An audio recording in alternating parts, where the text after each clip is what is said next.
Bismillahirrahmanirrahim. Assalamualaikum warahmatullahi wabarakatuh. Perkenalkan, nama saya Aditya Irawan. Saya dari kelas 5B IAT.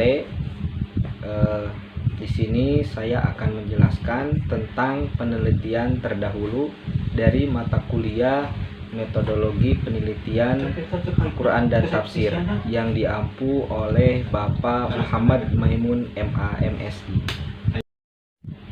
Lalu, apa saja yang akan kita bahas pada kesempatan kali ini tentang penelitian terdahulu, yaitu yang pertama, pengertian dari penelitian terdahulu.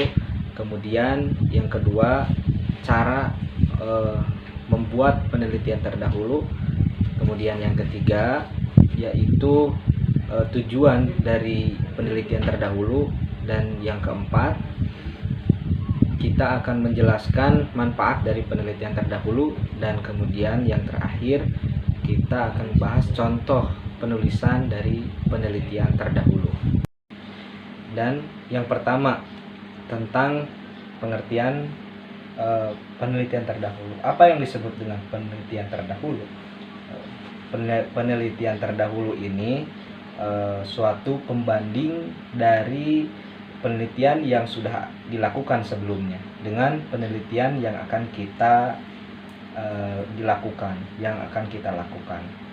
Penelitian terdahulu juga dapat diartikan sebagai sumber lampau atau sumber yang sudah ada, yang kemudian itu akan dibandingkan dengan penelitian kita sehingga akan menjadi acuan atau patokan dari penelitian yang akan kita jalankan. Kemudian kita memasuki cara untuk menyusun penelitian terdahulu. Yang pertama yaitu mencari judul yang sesuai. Tentunya kita harus mencari judul yang sesuai dengan penelitian kita. Misalkan tidak bisa kita penelitian kita itu tentang tafsir, kemudian yang kita cari hal yang jauh dari tafsir tersebut. Kemudian cara yang kedua yaitu membuka abstrak dari jurnal atau penelitian yang kita temukan. Setelah mencari judul yang sesuai, kemudian kita download dan kita buka dalam abstraknya. Mengapa di dalam abstraknya? Karena di dalam abstrak tersebut mencakup isi dari keseluruhan penelitian tersebut, dari mulai metode penelitian sampai kesimpulannya. Lalu bagaimana tidak mengambil dari kesimpulan saja? Karena berbeda antara kesimpulan dan abstrak. Kesimpulan menyimpulkan hasil dari penelitian tersebut, sedangkan abstrak itu mencakup isi dari keseluruhan penelitian tersebut. Kemudian yang ketiga yaitu tulis studi pendahuluan. Setelah kita membuka abstrak dan mengetahui apa saja yang akan kita ambil dari penelitian tersebut, kemudian kita tulis studi dari pendahuluan tersebut. Kemudian yang keempat yaitu bandingkan penelitian terdahulu itu dengan penelitian yang akan kita lakukan. Apa persamaannya dan apa perbedaannya. Kemudian tujuan penelitian terdahulu. Tujuannya yang pertama yaitu berguna untuk mengetahui bagaimana metode penelitian dan hasil-hasil dari penelitian yang dilakukan. Penelitian terdahulu digunakan sebagai tolak ukur penelitian untuk menulis dan menganalisis suatu penelitian. Tujuan penelitian terdahulu sendiri guna mengetahui langkah menulis salah atau benar. Kita akan menulis penelitian ini salah atau benar, bisa mengacu terhadap penelitian terdahulu tersebut. Kemudian yang kedua, penelitian terdahulu berfungsi sebagai sumber inspirasi yang nantinya membantu pelaksanaan penelitian. Selain itu, peneliti juga bisa memeriksa apa yang kurang dan apa yang lebih untuk dikembangkan. Kemudian yang ketiga yaitu penelitian terdahulu berfungsi agar penelitian bisa mempunyai hasil maksimal, karena terdapat tujuan penelitian untuk mengembangkan penelitian, memperbaharui aplikasi penelitian, dan bahkan sebagai acuan apakah penelitian ini plagiasi atau tidak. Berlanjut ke slide selanjutnya, yaitu tentang manfaat dari penelitian terdahulu. Ada beberapa manfaat dari penelitian terdahulu, yaitu yang pertama, mengetahui bangunan keilmuan terkait penelitian yang diteliti, yang telah dibuat oleh orang lain atau peneliti yang lainnya.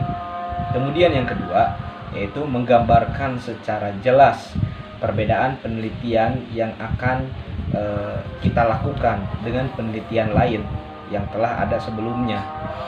Ini merupakan suatu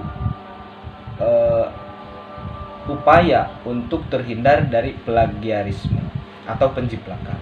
Kemudian yang ketiga, manfaat dari penelitian terdahulu ini yaitu memperkuat atau mendukung kekuatan penelitian yang kita lakukan dengan adanya referensi ilmiah lain yang memiliki relevansi dengan penelitian kita.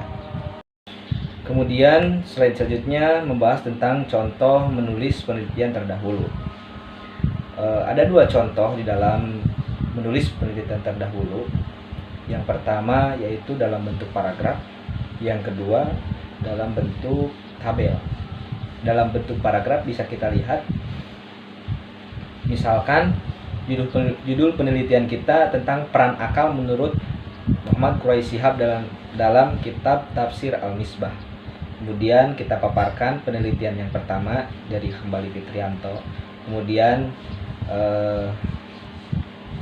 ini adalah hasil dari susunan bagaimana cara membuat penelitian terdahulu yang sudah kita bahas di slide sebelumnya. Bisa kita lihat, dan di bawahnya juga ada perbandingan dari penelitian terdahulu. Kemudian kita lihat di dalam bentuk tabel, sama saja, cuman hanya dalam bentuk tabel agar lebih mudah dipahami. Misalkan judul peneliti siapa, dan kemudian metode penelitiannya seperti apa, dan hasilnya bagaimana. Mungkin itu saja yang dapat saya sampaikan. Kurang dan lebihnya mohon maaf, dan semoga bermanfaat. Khairukum man ta'allama al-Qur'ana wa 'allama. Wallahul muwaffiq ila aqwamit thariq. Wassalamualaikum warahmatullahi wabarakatuh.